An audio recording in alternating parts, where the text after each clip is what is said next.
Assalamu alaikum. Assalamu alaikum wa rahmatullah. Assalamu alaikum. Bismillahirrahmanirrahim. Okay. Alhamdulillah Rabbil Alameen.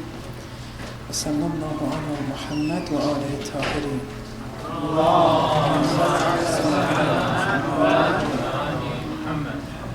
It's an honor once again to be able to share a few moments, a few days with you, brothers and sisters. I was here for, I think, 15 days last year, and we spoke about what the month of Ramadan represents and everything, so I don't really want to repeat what I said there, because I don't want to bore anyone. But since, I think, but for the first 1 or 2 days, I'll give a few very general points on some of the etiquettes of food in Islam, and inshallah as we go we'll change the themes and different topics inshallah. In Islam, the whole idea of food, there's a physical aspect to it, but also there are batini, esoteric, inner etiquettes and disciplines in relation to food. And there are many rationale in relation to what the underlying aim is behind food in Islam. And one of those underlying aims is that of taming the animal dimension. It's the way we eat, how much we eat, the frequency, what we eat, and so on and so forth. All this, Islam brings a particular protocol so that during our dining, at the same time as we dine, we're taming the animal dimension. And we spoke a lot about this, I remember last time, and we went into many particularities. I won't repeat all of it again.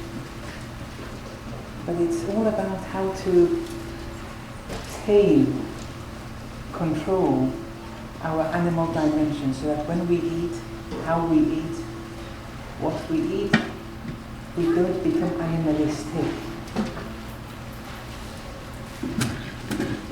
During the month of Ramadan, it's the next stage now. One of the aims in the month of Ramadan also is that of taming the animal dimension. But it's one step now, the next level. Because now it's about not eating, not drinking, not having sex. Here, the taming of the animal dimension, it's a bit more advanced now. The reason why Islam, it's important for Islam that we have to tame our animal dimension, it's because unless you tame your animal dimension, if you don't, you won't have access to the metaphysical realms of existence. It's a very straightforward equation. As long as you're predominated by the animal self, your access to the metaphysical will be limited. Once you tame, control the animal aspect of your soul, now the soul can transcend, now the soul is free from captivity. Now in the month of Ramadan, this has been taken to a very high degree now. Because it's not like before when we eat, but Islam has certain protocols of how to eat, so you don't eat like an animal. Islam says eat in small morsels, eat slowly, eat collectively. All this is so that it doesn't precipitate your animal side. However, now it's much more advanced. Now it's about not eating at all for a set number of hours. drinking at all, having no sex in those set number of hours. See, now it's about not only taming, but rather trying to eliminate or significantly reduce all animal dimensions within you, or most at least.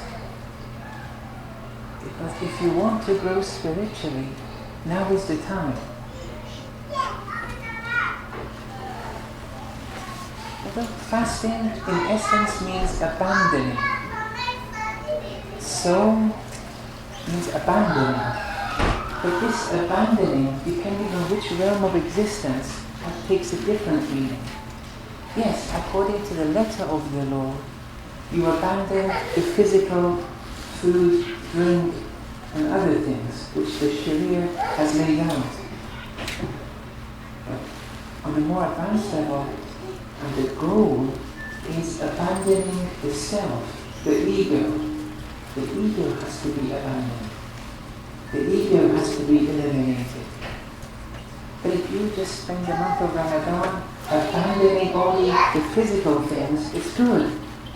But it's a limit. You're limiting yourself. You haven't grown yet. That indicator of how much you've grown is it's become manifest when you begin eliminating your ego. The more ego, after 1 month, the more ego that is eliminated, the more your fasting was accepted before Allah. Accepted on a spiritual level, not only on a very physical level. And inshallah we'll speak about different themes during the next 30 nights. I just want to mention 1 or 2 points today and maybe tomorrow about eating, and then inshallah we'll start those themes. If there are any questions in relation to the lectures, you can always email me and I'll try to address them in the lectures. So, eating, according to the logic of the Quran, is something essential, but it's only essential secondarily. It's not essential primarily. What does that mean? It means the Quran never enjoins eating for the sake of eating. The Quran never, for example, never says kulu and then nothing else. Eat. Kulu means eat. It's an imperative. It doesn't say eat. Period. No. It always brings the imperative kulu, eat, and then it adds something. After the imperative eat, it then adds something to it.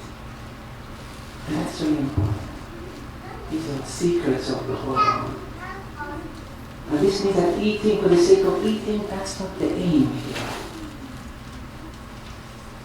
Some scholars have gone and researched the whole Quran, and they found 8 different things.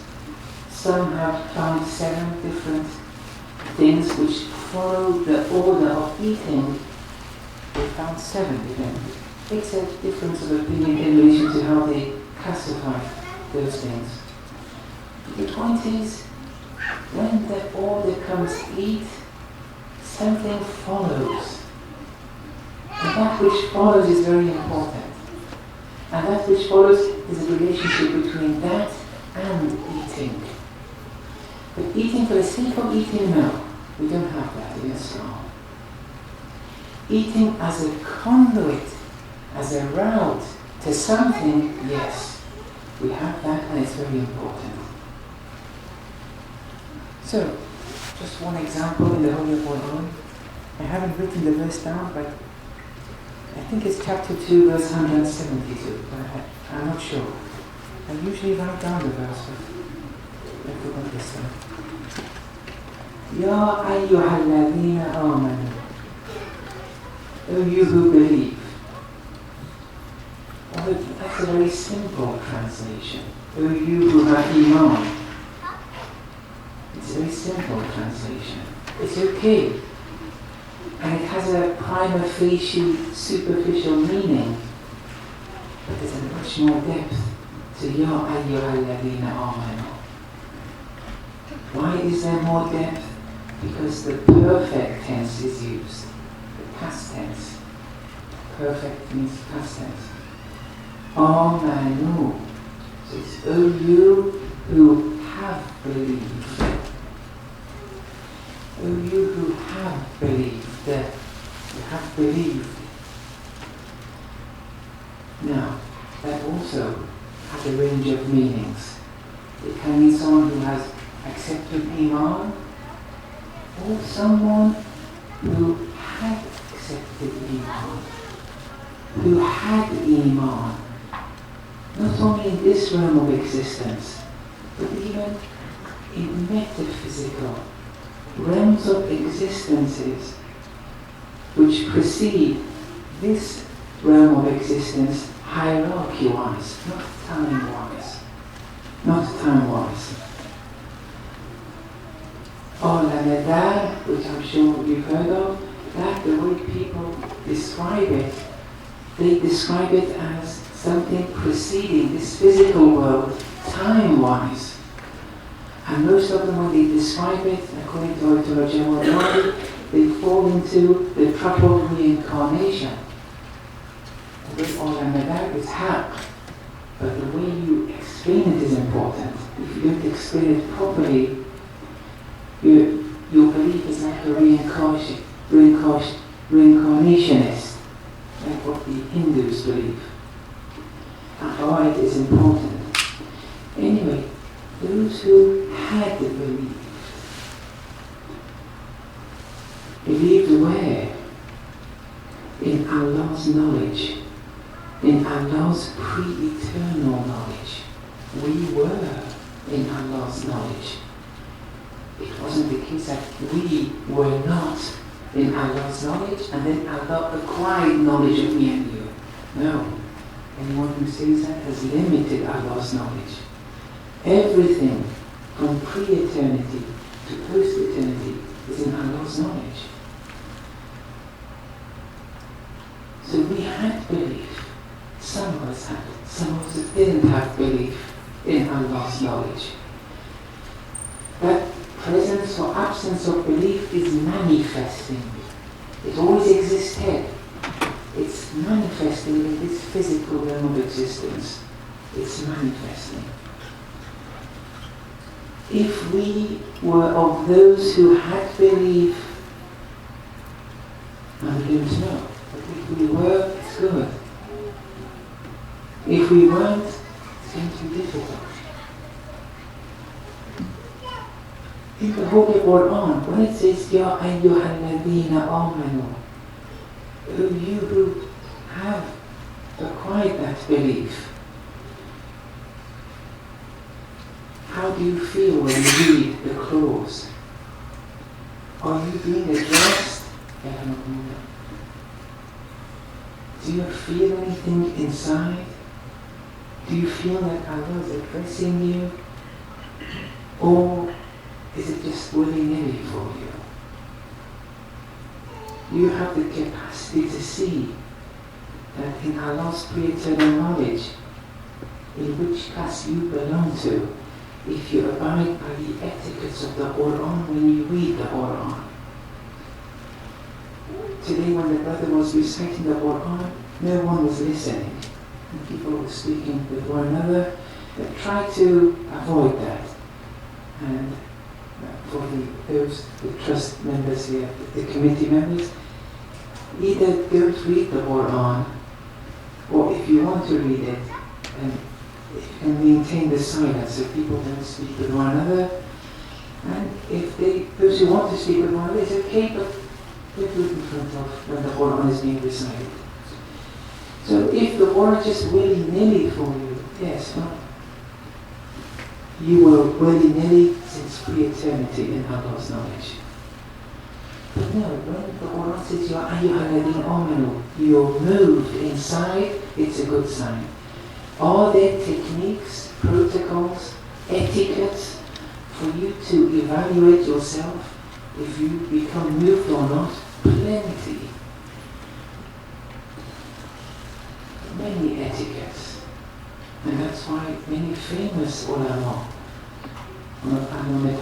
is very important mentors. He would, with traditions from the Ahlul Bayt, he would give very difficult prescriptions on how to recite the Quran. Has to be very quiet, stand, have utmost respect, the way you recite. These are all in the traditions of the Ahlul Bayt. There are other etiquettes also, which I haven't seen in the books. But Ayatollah Hassan Zadeh has quoted Allama Tabatabai in many of those inner disciplines of how to recite the Quran. These are important. Why are they important? Because it wants to make that connect between you and the beloved when you're reciting the Quran. So whenever you see Ya ayyuhalladhina amanu, you're being addressed. If you feel you're being addressed, it's good. If it's just an academic thing, or you didn't pay attention to it, it's not good. And sorry to drift aside from the main discussion, but Ya ayyuhalladhina amanu kulu min tayyibati ma razaqnakum. So eat of the wholesome things that we've provided for you, the sustenance that we've given you. Eat. Washkuru lillah. This is what follows. And express gratitude before Allah. Well, I'll touch upon that in a minute. So after eating, that which has been prescribed is expressing gratitude, and not just in the absolute sense, but before Allah. Although before may not be a good translation, but it's lillah. Solely for Allah's sake, you're expressing gratitude. I'll come to that in a minute. And then it ends, the verse ends, in kuntum iyyahu ta'budun. If you, and this is so, if you worship Him, Allah, alone. And that's very difficult. That's very difficult. Because according to the Quran, most believers are mushrik. Not mushrik in the open sense, that this is God, He is God, no. The khafi, the concealed form of shirk, which we spoke about last time in some detail. But if you want to see if you are a true worshipper and you worship Allah alone, this is one indication that you eat, and whenever you eat, you express gratitude lillah. Because all gratitudes, all forms of shukr are Allah's, whether you know it or you don't. Whenever someone on the street says thank you to a cook or a teacher or whoever, when they say thank you, they're thanking Allah, irrespective of whether they are aware of thanking Allah or not. Because only Allah can be thanked. It all goes back to Allah subhanahu wa ta'ala. The verse says, eat and express gratitude before Allah. Rather than eating and then acting lil other than Allah, it's saying eat and act lillah wise. And that's something very difficult to do. That kind of khulus, that when you think, you recall no one but Allah. When you're eating, you submit to no one but Allah. That's something very difficult. But as long as one tries, it's important. I'm not saying don't thank the cook, don't thank the center, don't thank those who cook the food. but see the cause of the food, the cause of the rizq, as no one but Allah. But yes, etiquette-wise, one has to thank the person who has provided it. But it shouldn't divert one's recalling Allah. Okay. Another reason why food is important is because in Islam we believe that there's a unity between body, physical body, and soul. There's a unity between these two. When I say unity, I mean they're not two mutually exclusive things. It's one reality with different dimensions. It's one multi-dimensional reality, but it's one reality. Now, about this unity, I'll speak in more detail as we progress during the nights, but right now I don't want to go into it. It's important how this unity is explained.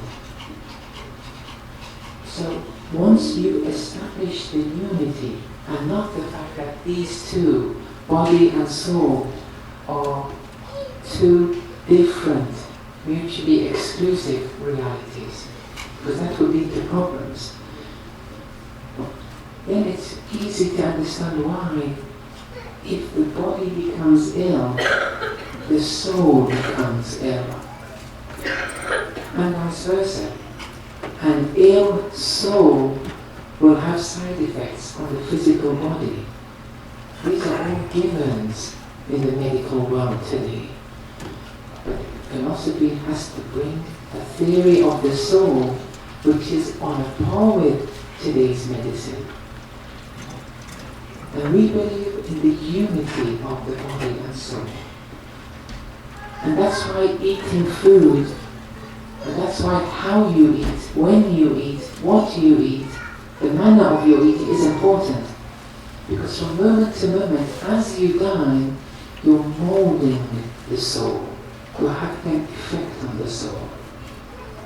You eat fast, you eat in large morsels, you eat without any form of discipline, it will lead to an animalistic, undisciplined soul. At the end of the day, there's a unity between body and soul. You just can't eat for the sake of eating. Eating has to come with its adab, with its etiquette. As I said, one of the aims of eating is to tame the animal dimension. And we have many traditions on this, which I think we discussed most of them last time.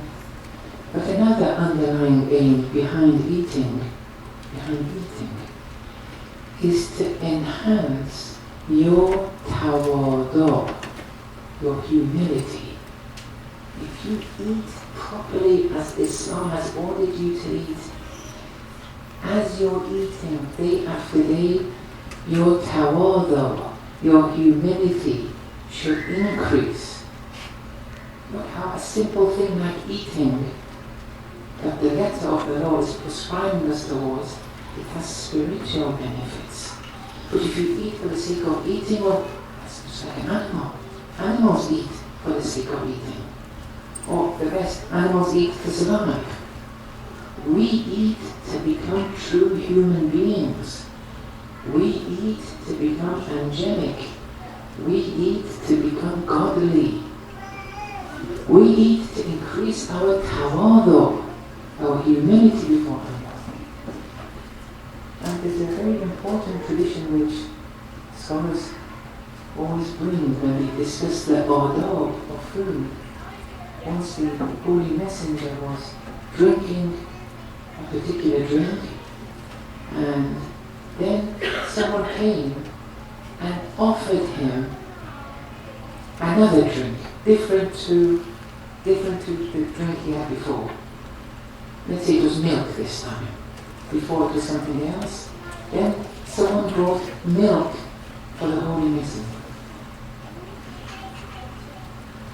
The Holy Messenger was content, and he said, I won't drink it. He said, I'm not going to drink this second drink, which is different to the first. But I won't prohibit it either. He said, I'm not going to prohibit it. So he said that because the likes of me and you, who like to have many drinks, different kinds, he said, it's okay, it's not haram. According to the Sharia, it's okay. But according to the Tariqah, if you want to grow spiritually and not suffice with the letter of the law, there's something else I want to tell you. So he's now addressing people who want to make that extra step. I thought if you stick with the Sharia, it's okay, and you're not doing anything haram. So he brought the second drink and said, no, but I don't prohibit it either. Then he added, he said, وَلَكِنْ, nevertheless, أَتَوَاضَعُ لِلَّهِ فَإِنَّ مَنْ تَوَاضَعَ لِلَّهِ رَفَعَهُ اللَّهُ وَمَنْ تَكَبَّرَ خَفَضَهُ اللَّهُ. He says, I want to have humility before Allah. And whoever has humility before Allah, Allah will elevate their status. But whoever has arrogance before Allah, Allah will depress, bring down their status. Now, at that time, 1400 years ago, when you would have a second drink, which is different to the first drink, that was a sign of takabbur. It was a sign of arrogance. It may not be a sign of arrogance today, so I don't want anyone to panic. I don't want to tell you not to have a second drink. Today there are other things. I'm sure you know the examples. I don't need to go into the examples, you know better than me. But whatever in food and eating which is on a par with takabbur, you have to refrain from it. So for example, you brothers and sisters in America, what is on a par with arrogance when eating according to the common Joe blogs in America? I can give you examples. I don't really want to give examples. Whenever I give examples, either they're not good examples, then people get disappointed and I think there's all kinds of discussions. The example I give isn't important. I'll give you the general principle. In dining, whatever is associated with takabbur, refrain from it. Whatever is more on a par with tawadu, humility, enjoy it. But that doesn't mean if you don't do that which is on a par with humility, it's haram. No. If you want to grow spiritually as you eat, it's something to bear in mind. Now, I know it's the first night and he told me only to speak for half an hour. So I'll stop there and inshallah will continue tomorrow. Assalamu alaikum.